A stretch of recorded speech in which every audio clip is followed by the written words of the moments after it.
What's up guys, welcome back to the CodeMax. Today we are going to explore one more problem in a design data structure series, and today's problem is a binary search tree iterator. So we would like to create a iterator for BSTs. Okay, so what problem says is implement an iterator over a binary search tree. Your iterator will be initialized with the root node of a BST. Okay, calling a next will return the next smallest number in the BST. So we would like to create a BST iterator, and every time when you call a next it should return me the smallest value. So ultimately BST will have a property, right? So if you do a in order traversal of any BST, that will give you the sorted array. So every time whenever I will call the next it should return me that whatever the sorted data we have, from that it should return me the smallest. Let's say for this given example, this is the tree that is given to us. So for this one, so we have initialized the BST iterator with a root node. Okay, this is the constructor we will have. When you call a next, so first time this is the smallest element, so it will return the 3.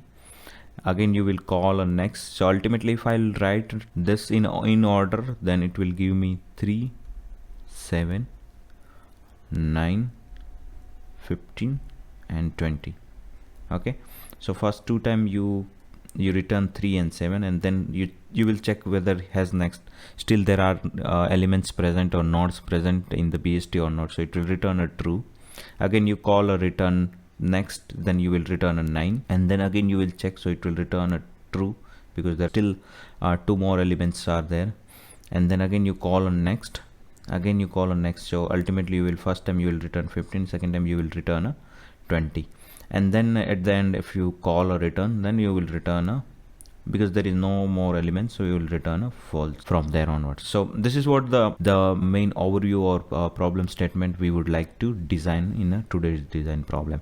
All right, adding to that, there is extra node that we need to take care. Let's see. So your next and has next should run in a constant time and should use of h memory, where h is a height of the tree. All right, and we can there is a, you can always assume that whenever there is a next called, so that means that before that has next already taken care that whether there is an element is present. So when the next called, you mean there is always an element present, and because of that next has been called. Okay, so these are the two extra nodes that we need to take care. Okay, so now let's understand the first naive approach, and then we will see if we can improve space wise or time complexity wise. All right, so the first approach is, as we know, that we would like every time that smallest element to be returned, right?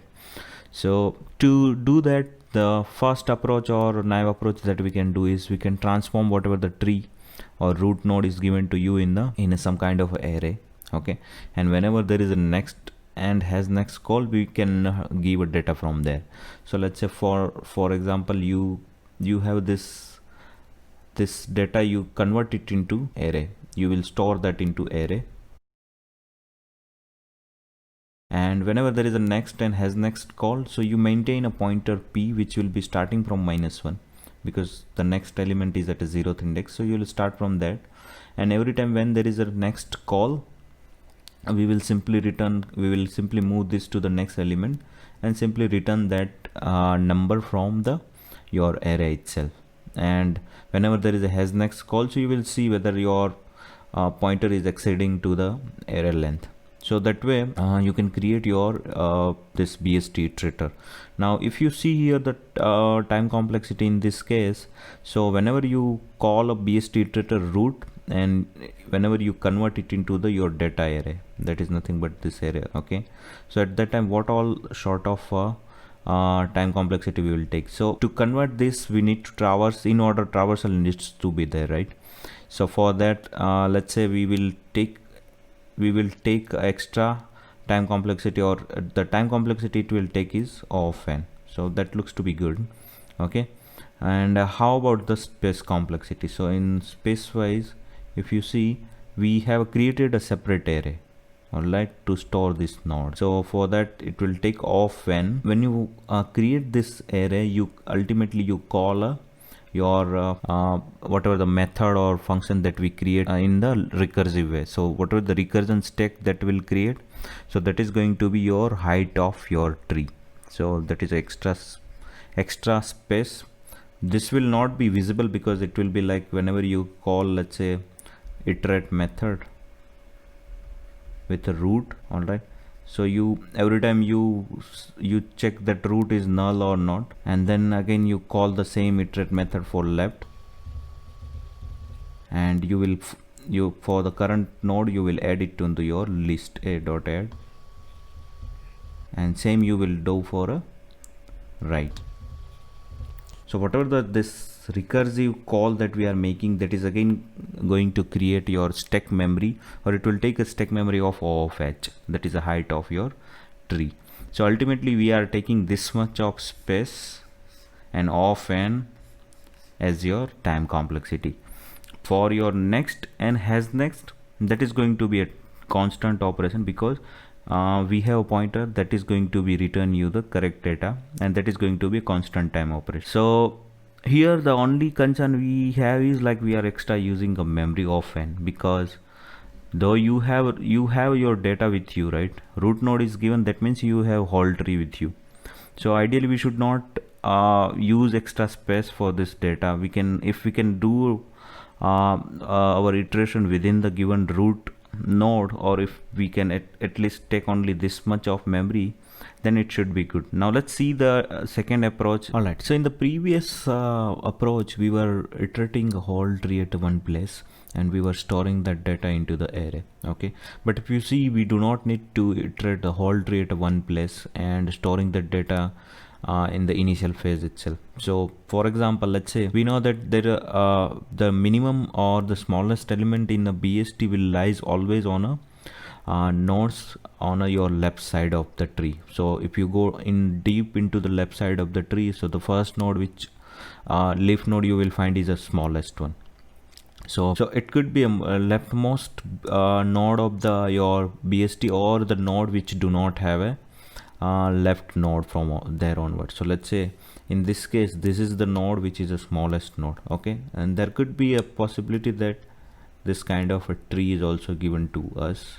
Okay, so either it could have a leftmost node, or the node will not have a leftmost node. So that is the minimum node that will be there in the your binary search tree. Okay, so instead of storing the whole tree, let's say initially we would create, let's say, stack, because for the in order traversal we need to have to backtrack the our nodes. So let's say we are storing that data in a stack.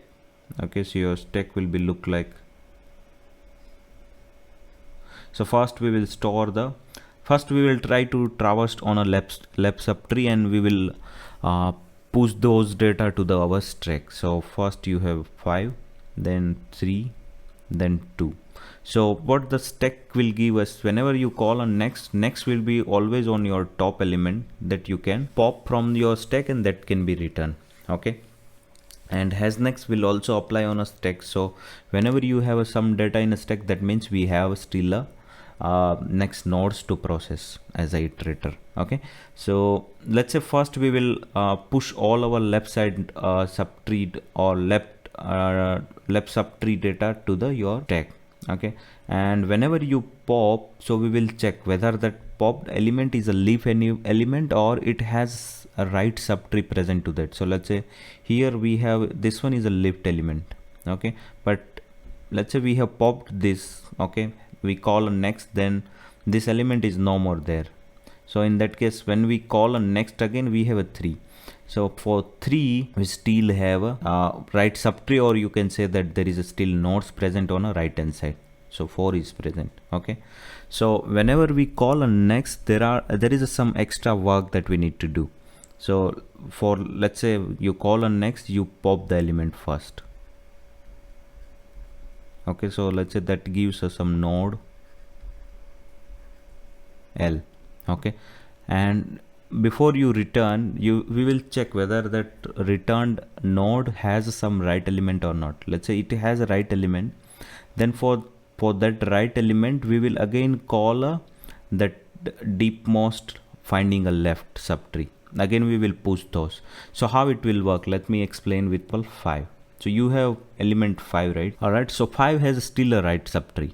Okay, so that means for if you call a next for 5, then the after the 5 there will be next small elements. Smallest element is a 6, so 6 needs to come up. Okay, so if you see, once you are at a 5 and you popped it up, so next element we have on the right hand side is 8. So for 8, again we will call a same approach to go left hand side and dive deep into till you will reach to the leaf node. Okay, or the node will not have any left nodes. So again you will push those elements. So when you let's say after 5 we have stack in this way, so you push 8. Okay, and then again you call left, so your top element is 6 now. All right, so again when you call a next, you will pick up a 6, and 6 does not have any leaf or any nodes from there, so we will not add anything. But when you pop a 8, again we will follow the same approach. We will call a 9 and we will again try to check whether is there any nodes on a left hand side or not. So again we will push that 9 to stack. So at the end your 9 will be the smallest element that we return at the end. So when you pop the next 9 element, your stack will be empty, or has next will return a false in that scenario. So what I'm saying is, what approach we will follow is, from each node we will first try to drive deep into the left subtree. We will push those elements to the stack. Okay, and whenever you do a pop or next, whenever you call, you will see whether that node has a right hand side subtree or not. Okay, if it is present, then we will also do a same iteration going in the left hand side for those right side subtree also. And this approach we will follow at each node. Okay, so whenever you go for any of the node, you will follow the same approach. So that way ultimately we are maintaining only stack where you are traversing a level by level. So ultimately we are removing the extra space that we used in a previous approach of n. Okay, now we are only use the space for the stack that is going to be max of h. Okay, and time complexity also it is going to be, because we are ultimately we are iterating a tree once, so that is going to be O of n. And for your retrieving the data, that is for the next, that is going to be constant, as well as has next also going to be constant operation. All right, so now let's go through the code once. All right, so first we have defined a stack that is going to be, we are using to hold the data. All right, so in the constructor, first we will initialize the stack, and also we will try to populate the all left subtree nodes into the stack. We will push it. So this method is nothing but it will do a deep dive into your left nodes, left subtree, until it ends with a leaf node. Okay, till the time we are pushing it.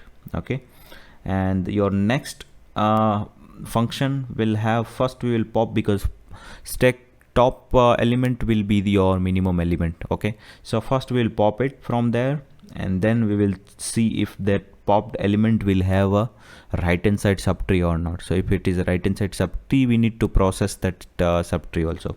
So we will call the same method of our this dot leftmost node. So that will call the same method, and we will follow for the right hand side also. We will follow the same approach, that go dive deep into the leftmost node, because that is the going to be a minimum from the right hand side. So first we will do that way, and we will return the whatever the topmost element that we popped up. Okay, and has next is very simple, that you will just check is there any element or any element present in the stack. Stack will be empty at the end when you have no elements. You popped up all the elements, then stack will be empty. So at that time we will return a false from there. All right, so that's it in this design session. Hope you guys enjoyed it. Please do like, share and subscribe within your network. All right, see you in the next video. Till the time, bye bye.